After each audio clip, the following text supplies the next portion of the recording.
This episode, an interview with Ray Anderson, the Drywall Doctor, Part 2.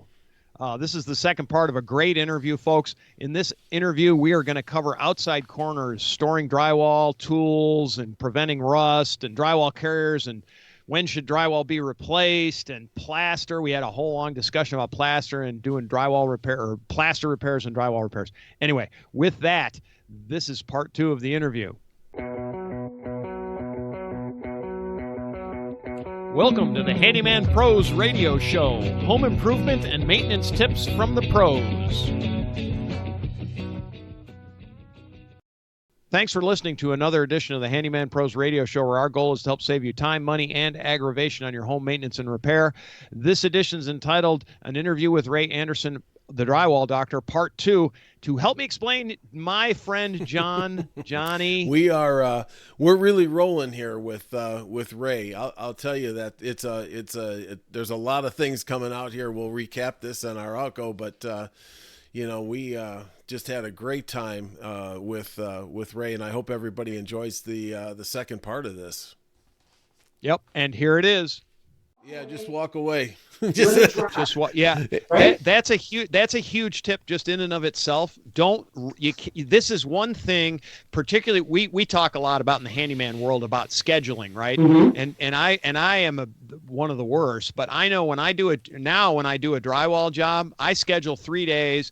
And because I expect at least a day and a half of dry time, and I actually, if it's just a patch job, literally, I'm just doing a patch. It's a 3-day process because I have found by heart the school of hard knocks is it has to be dry, not damp, dry. Right.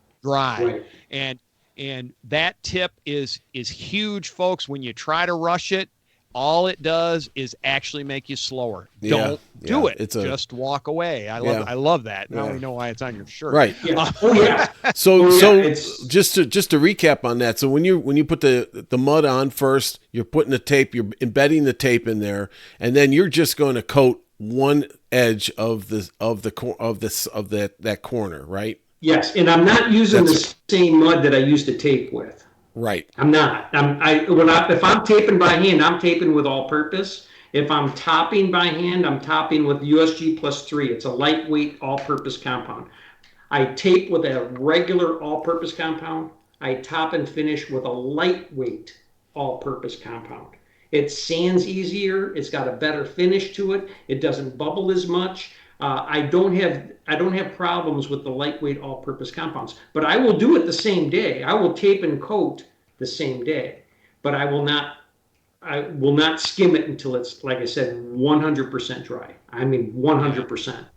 Yeah. Got it. So, Got it. Yeah. One of the things that Larry and I were talking about was outside corners. okay. And for forever it's been aluminum. The Steel. the steel or whatever. The steel, Yeah. right. I'm sorry, the steel.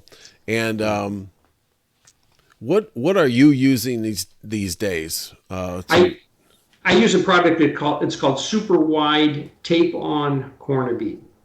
So it's still steel, but it's got paper over the top of it that's glued to it very well. And that's what I've been using. And I love the stuff. It runs through my hopper really well, or I can just tape it by hand. It's super wide because it's really wide on the two sides. So if you're doing 1/2 inch or 5/8 and they leave a gap, it still covers the gap. But when I was working in Colorado not too long ago, I had to go to the big box stores there and pick up the corner bead, and they didn't have super wide. They just had thin stuff, and so that makes it harder.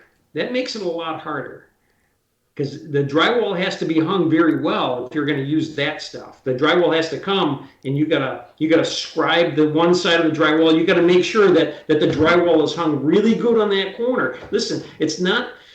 I can't tell you how many times I have gone into jobs and they're telling me, oh, the taper did this, the taper did that, and I'm looking at it and I said, that's not a taper's issue. That's a framing and hanging issue. The taper had nothing to do with this. He just worked with what he had. The taper didn't take the time to cut the drywall back. He didn't take the time to fix the drywall hanging before he taped it.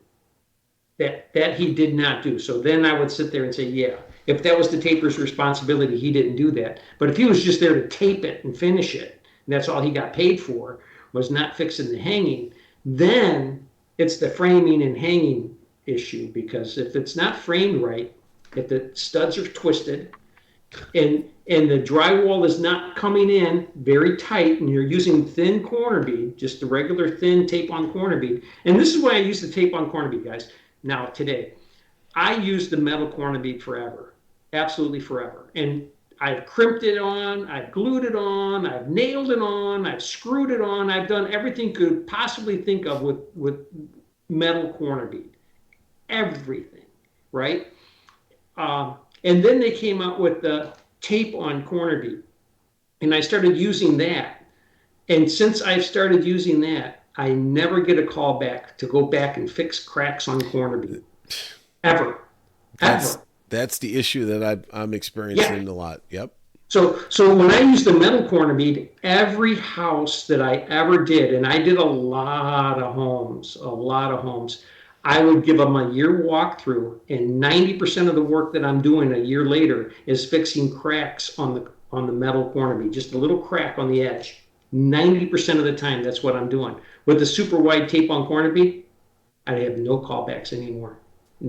I finish the house and I never go back to it. Nobody calls me. They don't ask me to come back and do anything. The plastic corner bead, I've used it. I got a bunch of it for free one time. The problem that I know Trimtex is not going to like me for this.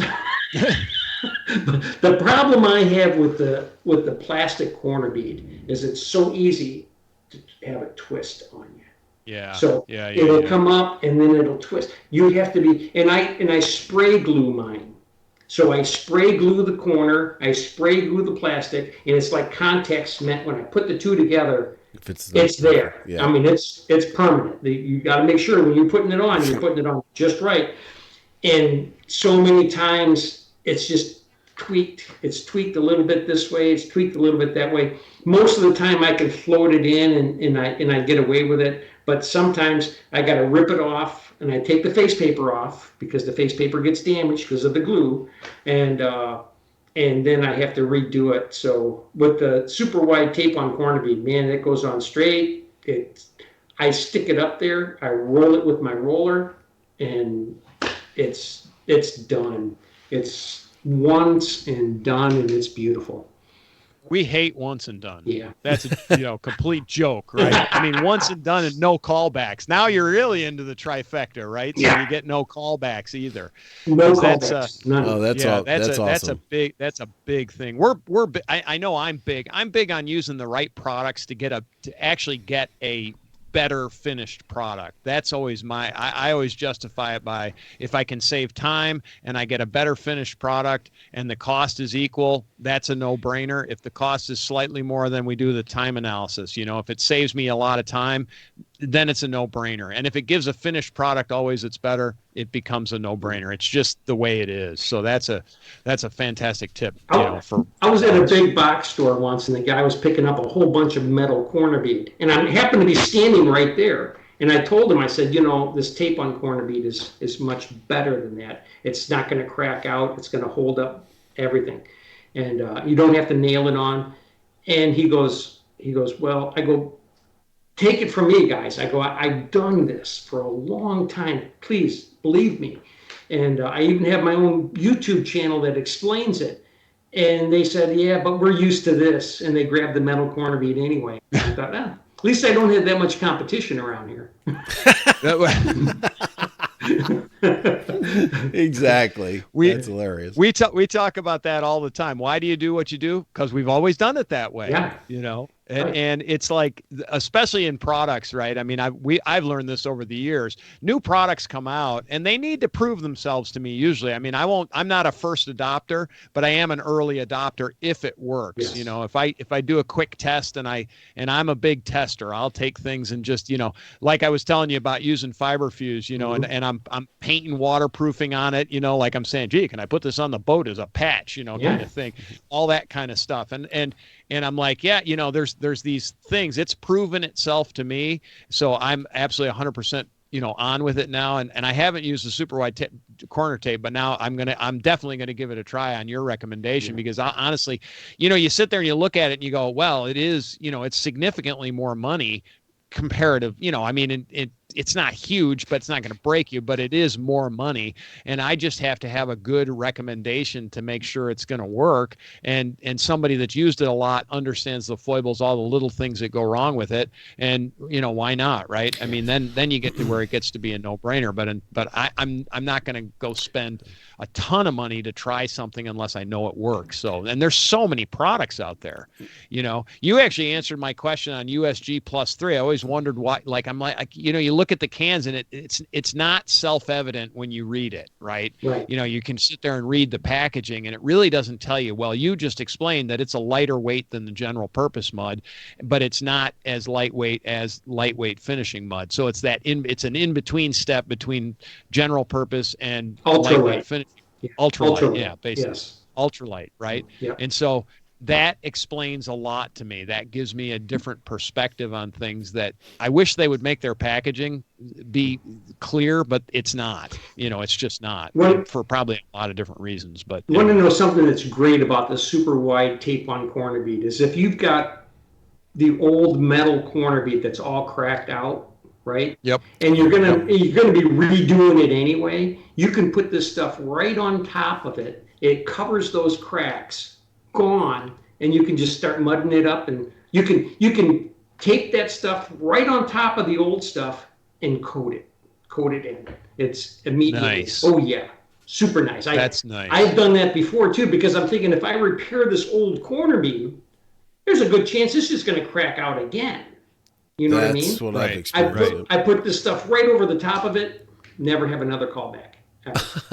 And he's got and Ray, I think you've got a good tutorial on one of your on your YouTube channel, an episode on this, if I remember right. Yeah, I do. I show you that. Yeah, I run it through. I actually have my niece on one of my YouTube channels, and she's actually running it through the hopper, and she's putting it up herself. It took me about 10 minutes to explain it to her, and she's putting on tape on corner bead perfectly. Yep. In 10 minutes. It's just that easy. And there's no way she could be nailing on corner bead. There's no way. You got to really know what you're doing when you're nailing corner bead on.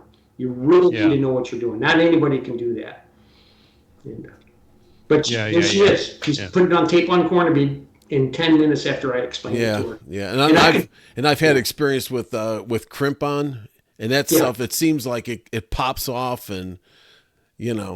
Florida. Nope. I was working in Florida, and tapers up here, hangers put on all the corner bead because it was all nailed on. I go to Florida, tapers put on all the corner bead because it's all crimped on in Florida. So that's when I started crimping on corner bead. But the problems that they had, it was like, man, I'd never do it again. Yeah. Why would you even think about doing this? Yeah. Because we've always done it that way. Yeah, it was just that was the tool there, and hey, this is the way, blah, blah, blah. But crimpers work, and I've used them for crimping on corner bead, but after I spray glue it. I spray glue it first, and then I glue the corner bead on, and then I crimp it to be sure that it's gotten in very well. So I've done that, and it's worked. But again, too, then you even almost want to tape the corner bead on too, but at that point, just grab the tape on corner bead because you just save yourself time on everything. Yeah. Yeah. All right, good. Yeah, that works. Yeah. That answered that question well. Gee, yeah. So one other question we had. So storing drywall tools, how do you prevent rust? I have no idea. If you find out, let me know. I've always fought with this. What I keep in my drywall box is with all the tools is a little can of WD-40 that I wipe them down with after I get through, because I don't use them as often as somebody like yourself. So the next time I pick them up, it's like, oh man, this I gotta nylon brush them down and everything and get all the rust off of them. because as soon as you start using them, it's, you're putting all the rust up on the walls. It's a nightmare. And, so if any of the folks out there that are using these tools on occasion, you got to learn to store them in a decent way so they don't rust next time, they're ready to go next time you're going to use them.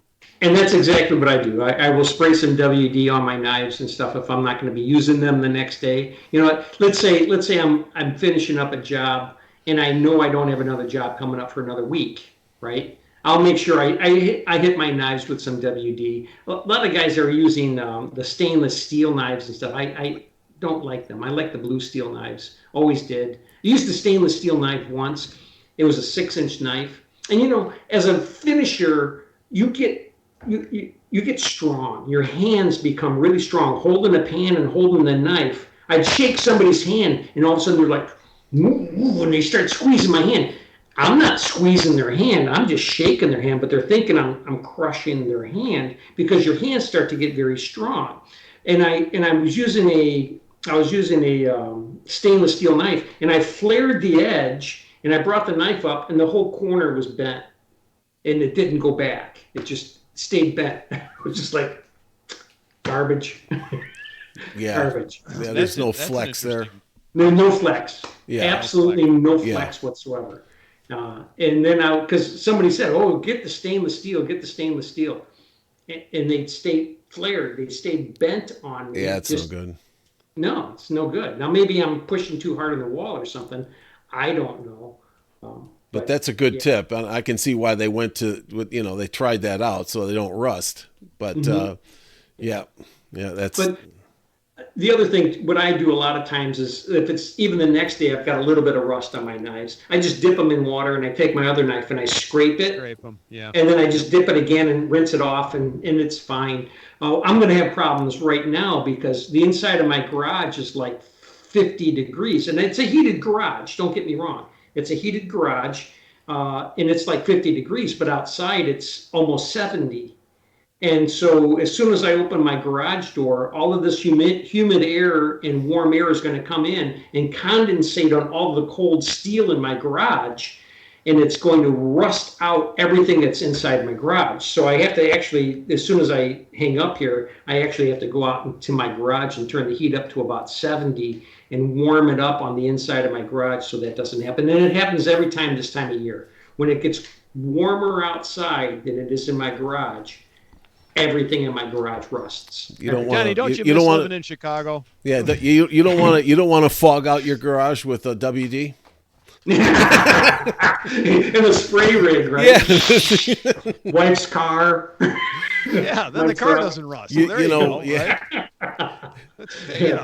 For those of us that lived in the northern climates, we understand that, Yeah. We have a Jeep. I'm surprised it still runs. It's a big rust bucket. Just. One of the things I ran across on your channel just the other day was these plastic drywall carriers, and So I agree completely with what your comment was on that video. Was when I was doing my basement when I was a lot younger, about 29 years ago, I'd be humping in all that drywall all the way from the garage all the way around to the basement and in and out. And I never had any of those drywall carriers. And folks, it's just like a big handle, and it makes carrying either sheets of lumber or any 4x8, stuff like that or bigger. It makes it really easy to do. So it's kind of a good tip for the people out there, bringing in their drywall. Don't bust your back on that stuff. Yeah. And the reason being is when I'm carrying things without it, my hand is like this, it's twisted like this, and I'm carrying it, right? When I use the carrier, my hand is like this, and I'm just carrying it like this. And it saves my elbow tendinitis. I'm telling you guys, tapers deal with the tendinitis tremendously. I've only had to get shots once. I'll tell you, I think I was built for taping. I really think I was built for taping. I only had to get shots one time in my elbow from tendinitis. Otherwise, I've been pretty healthy. My back, I've learned how to deal with that. But again, it's not my back so much as my hips from walking on stilts and walking on scrap and everything else. My hips are shot. But again, all in all, I got to say 98% of the time, I've got no pain. I don't walk around in pain. I'm in pretty good shape, for I'll be 64 next, no, I'll be 63 next week or next month. I'll be 63 next month. And I'm pretty good shape for a 63-year-old. So stay that way. Yeah. Stay that way. You can't, trust me. My wife understood. My wife keeps telling me I need to get in shape, and I keep telling her rounds of shape. I'm getting rounds of shape. What shape do you want? That's great. Round? Yeah, that works. It works for me. One of the things that we have been talking about and alluding to during this conversation is plaster. Okay. And Larry and I, before the show, and we've talked about this before, but I'm waiting to get the real thing here. What is, for all the folks and our edification, what is plaster versus drywall versus that kind of thing? It kind of, I think I heard one of your on one of your YouTube episodes, there was a lot of plaster in Chicago. There's two different unions. Is that correct? Yes. So your plasterers union or your plasterers belong to the cement finishers union. So with all of the cement finishers who are using the trowels and doing the cement, yes. and then it went into the drive it too, because drive it became a big thing here, right? And so did stucco. That's all in the plasterers union: stucco, plaster, drive it, cement, and then the drywall finishers are in the painters union, because the cement finishers and the plasterers didn't think drywall was going to take off. They thought, oh, this is an inferior product. It's garbage. The walls aren't nearly as strong as they are when they're plastered, and it's never going to last. People are always going to be choosing plaster over drywall. So with that, I want to back this conversation up a little bit, because like here in the South, and I know this is not true in other places of the country, but I want to back up and do a little bit of just a very short synopsis of history of when plaster. So number one, what is plaster versus drywall? I mean, I know what it is, but I want our listeners to understand what is plaster. When could you anticipate a plaster wall being up while you're on it? Just touch on metal lath versus because I know there was a time where there's wood lath, metal lath, and then we generally went to drywall past that. But let's walk through, if somebody's looking at potentially doing a job at their house and they really don't know if they have plaster or lath until they throw a hammer through it. Is there a way to determine it? And I know there is, because I can do it, but I just want people to understand what the differences are. And so, because we'll that way they have a better idea of what they're actually looking at. Well, as long as I've been doing it, all I have to do is go up and touch it and knock on it, and I can tell you if it's drywall or plaster. But if not, take a light fixture plate off, or something, a light fixture. Just drop a light fixture, or take the plate off of one of your your things and take a look, and you'll be able to see the edge of whether it's drywall or plaster or not. And so you have your base coat, obviously, is your plaster. You have your base coat that you put on. Looks just like cement. Actually, it looks a lot like Durbond with sand in it, is what it really looks like. It probably is. And then you put a smooth plaster finish on top of that. Is this what you're talking about? Yeah, well, that and plaster, just going back, plaster is really more of a, like, it's plaster of Paris, if I'm correct. It's the binding agent. Yeah. It's the binding. So they bind in the dust and the cover with plaster, and that was in the old days was put over wood lath, which wood lath is small strips of wood, and you as you go through this, you'll find that there's basically a whole wood wall behind the wall, and then that is plastered over the top. I'm going to say in the 20s, or was it the 20s or the 30s, they started using metal lath, which is that corrugated metal, and they would do the same thing, and they would put that in. Yeah, kind of like a chicken wire. And the reason it's important is if you have a house, the reason I ask it is, just for example, I've been talking about this house I did in the 50s. This house was basically, in my opinion, was right on the edge. Johnny's house in Chicago still had lath and plaster, where this house has drywall, and they were of the same vintage. Yeah. So if you have a house built before probably 1960. There's a possibility you have plaster versus drywall. And I think my time frame might be off. I think it depends on the part of the country that you're in and things. But modern houses, anything past probably 1970 is a guarantee it's going to be drywall. Absolutely. I'm pretty sure. Absolutely. Right. Yeah, usually probably by 65, I would say it's pretty much you're going to have drywall. Yeah. My house. Yeah. I know my house in Roselle. It was built in 1957, and it was drywall. It was drywall in 1957. Yep. Though my friends put their house up in 1960, and it was all plaster. And it was plaster. Yep. So there is a 59, 60, 61 is pretty much when they stopped using plaster and started using drywall. And you're forgetting plaster board too. I mean, plaster board came in rips, like 2-foot rips, and with edges on the side too. And you see a lot of plaster board up here where they hung these rips. And then I've heard about it. I've never seen it. Yeah. I know what it is. It was 2x2 sections or something like that, and it was put up like drywall, but then it was finished over 2x8 foot sections. They were 2 foot by. It looked just like drywall. I think that's why they started using this plasterboard, and that in turn started becoming the drywall that we started using today, because they'd have to still coat in all of the plasterboard, fill it all in. My dad used to hang the wooden lath.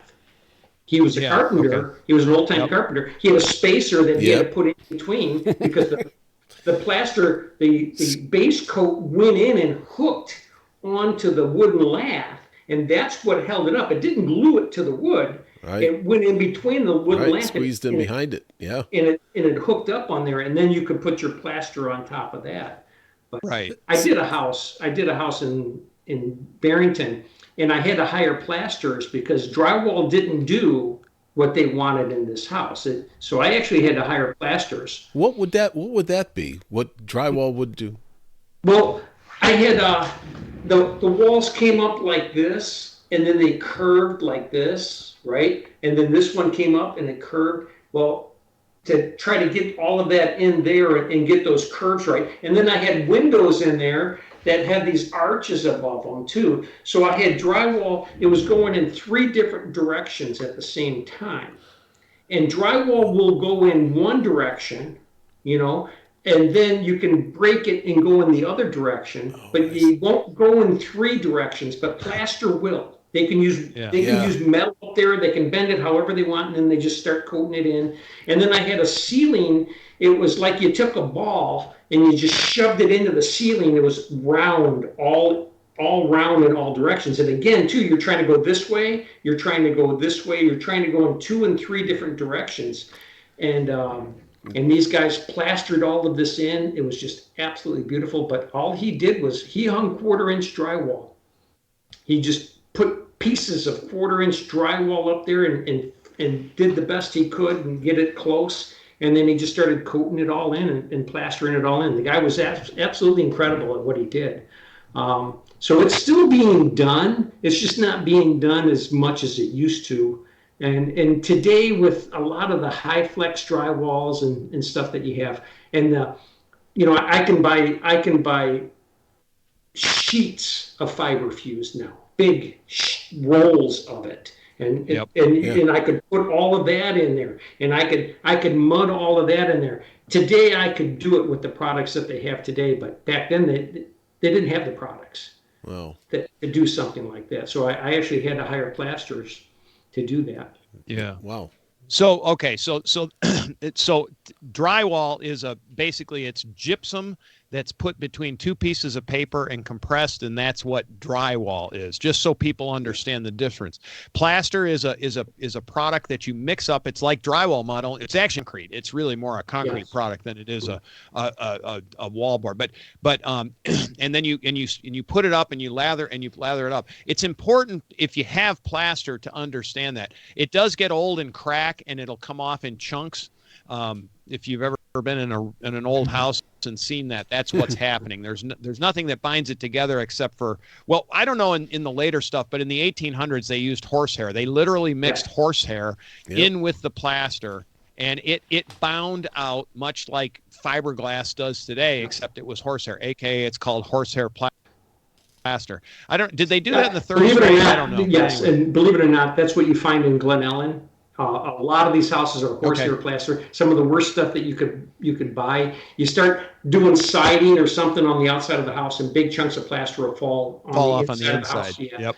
A woman, I was working on a woman's house in Glen Ellen, and she says, "I want this to look like plaster. When you're all done, it all has to look like plaster." I said, "So you want me to do a really lousy job so it starts falling off the walls and the ceilings, right?"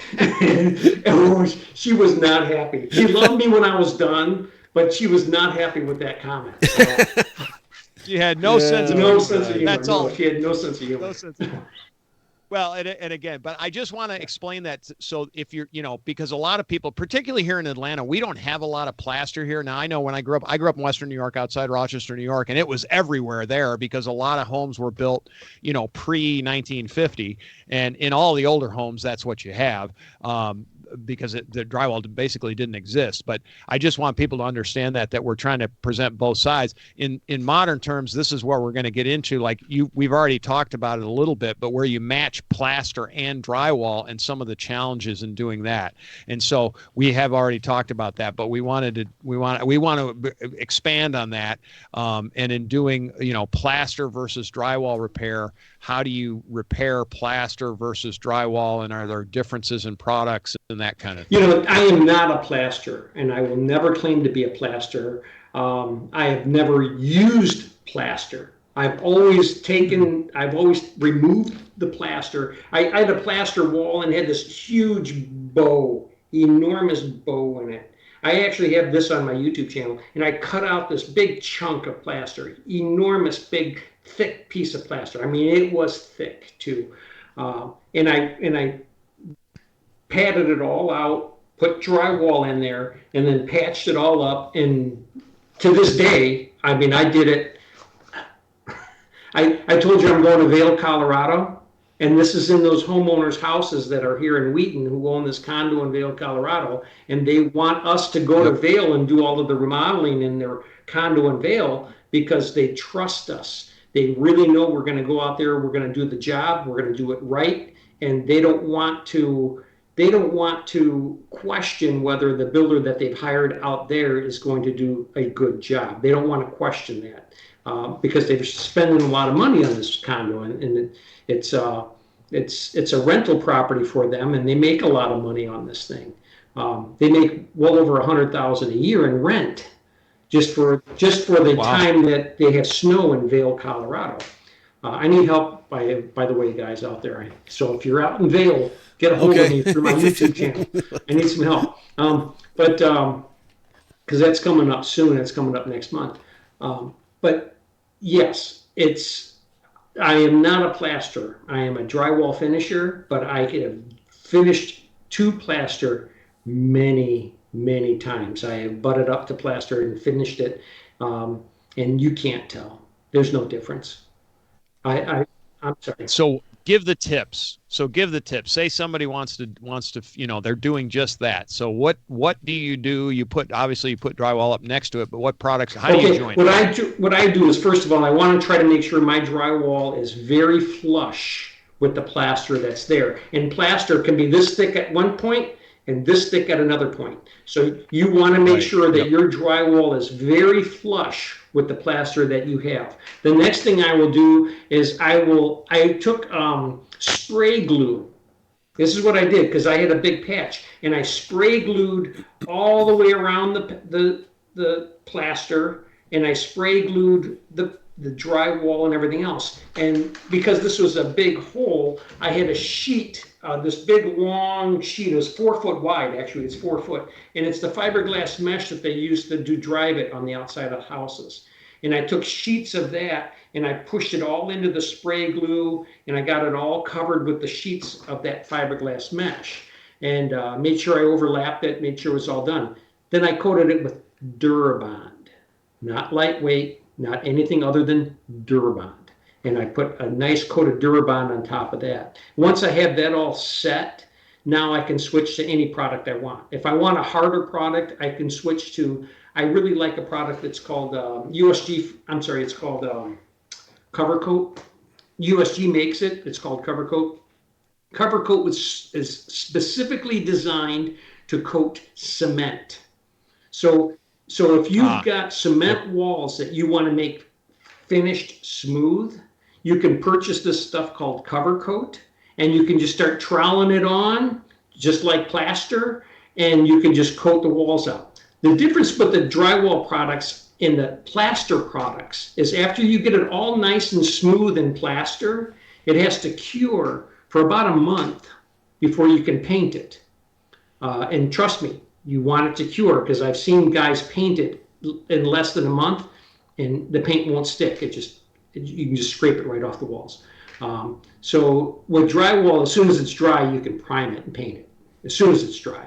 So with this Cover Coat, as soon as it's dry, you can prime it and paint it. But I will use a good coat of Cover Coat on top of this plaster and on top of the Durbond and everything else. And then I'll switch to a lightweight all-purpose compound like +3. And then I'll do my final finish coat with that and sand it, detail it, and it's beautiful. Like I said, I could bring you to this house now and show you this major plaster patch that I did, and it's beautiful. It's you would have absolutely no idea that this big hole was in this wall into this plaster. And I didn't remove all of the plaster. I just removed what I had to. Right. Wow, right. Interesting. Answer your question? Yeah, yes. You did. I mean, it's yeah. I use Cover Coat a lot, guys, when I'm dealing with plaster, because like I said, that product is. I was talking to these plasters who did this big plaster job for me in Barrington, and they said that's what they use if they're doing a hard coat. So, you have chair rail that comes around your house and you want a hard coat under the chair rail for nicks and dings. So it's hard like plaster, right? They said they will take silica sand, they'll mix it in with their Cover Coat, and then they'll just trowel it on and they'll coat the lower part of the walls, and it'll be a hard coat now that can take punishment. It can take some bumps and nicks and dings and stuff, and it's just right on top of drywall. Yeah, because it's more like cement. Yeah. It's a cementatious base. I mean, it's really much more. It's much harder. I guess kind of one of the takeaways is that too. It's pre-mixed. Oh, it's pre. Oh, nice, nice. One of the takeaways here is if you have plaster, you're really dealing in a world you're more towards the concrete side than you are towards the drywall side. Absolutely. Just so people have clarity on that.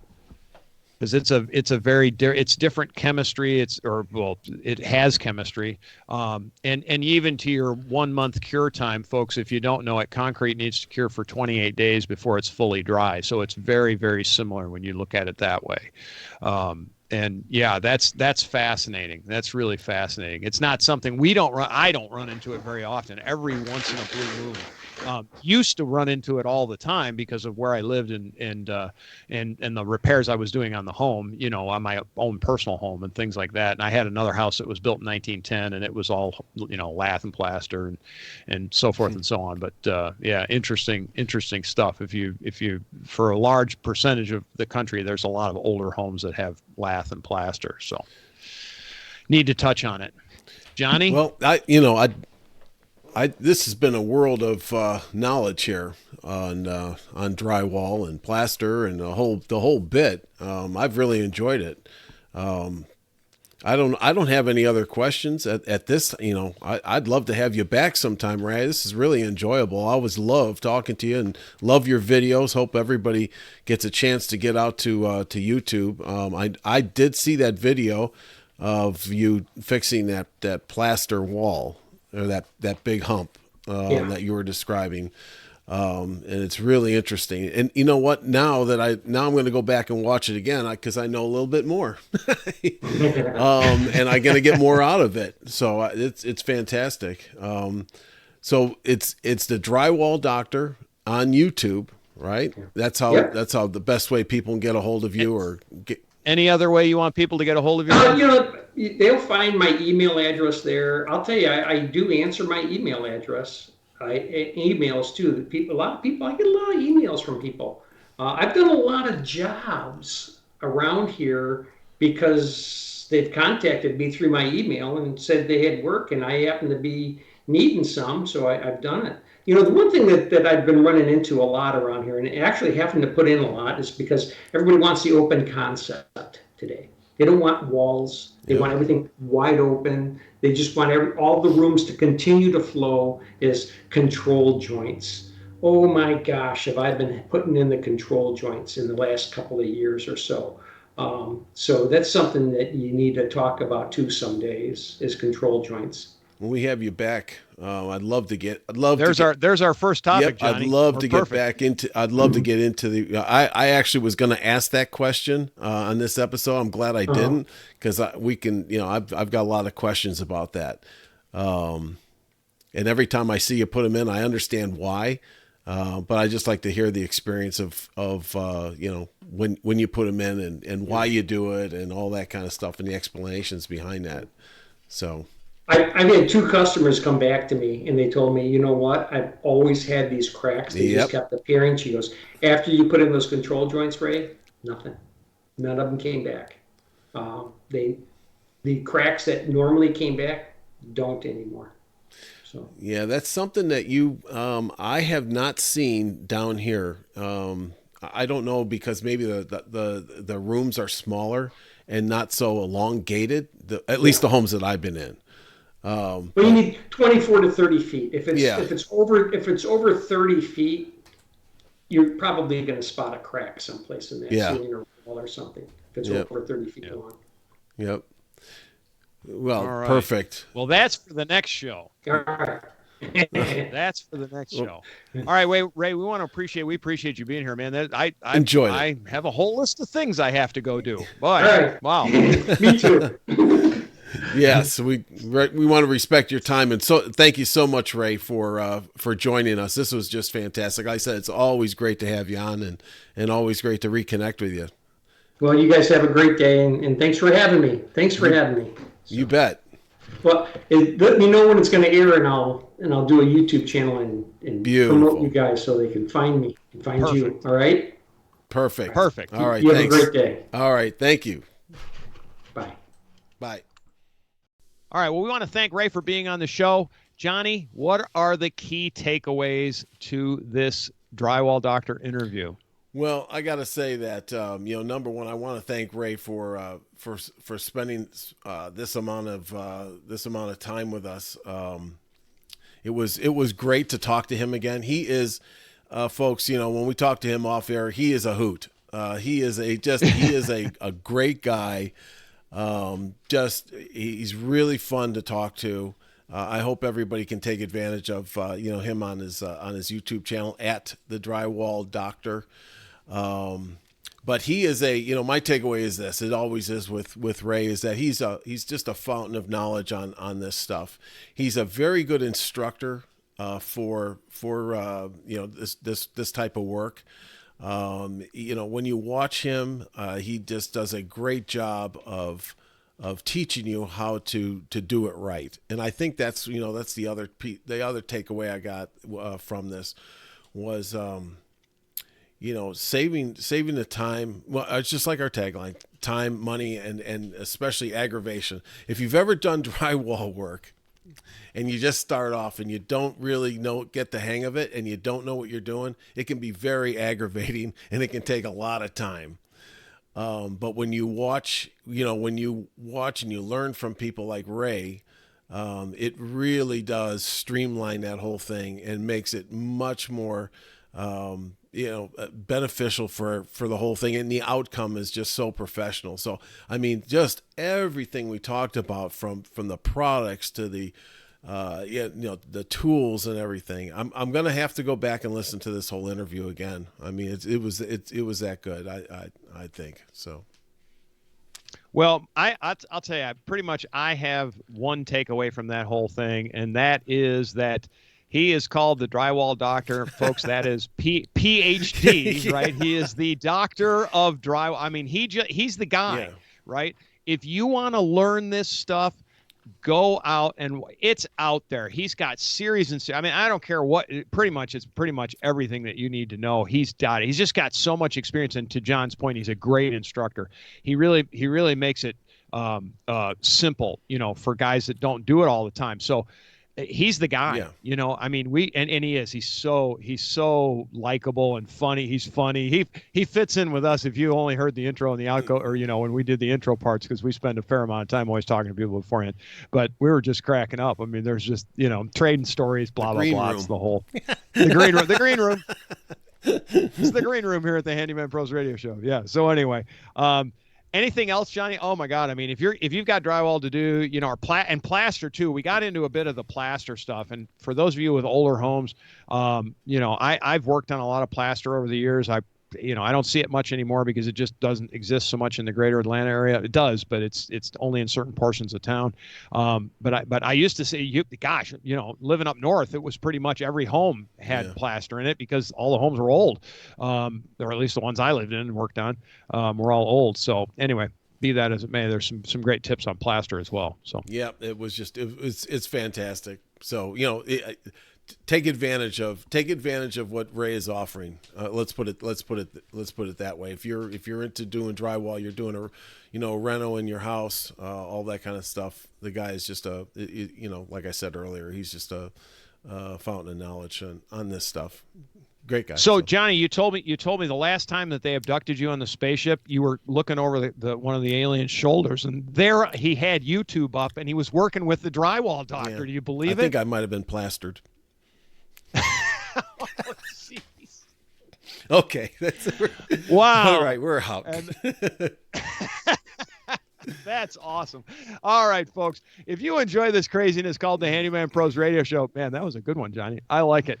By the way, I think I've told you this before. We do not make those endings up. Those are all out of our brains in the moment, obviously. Questions, comments, concern, Handyman Pros Radio Show at gmail.com or Handyman Pros Radio Show, or questions at Handyman's Pros Radio Show. We are on Facebook at Handyman Pros and all sorts of good ways. Send us an email if you have any questions, comments, or concerns. We'll see you next week on the Handyman Pros Radio Show.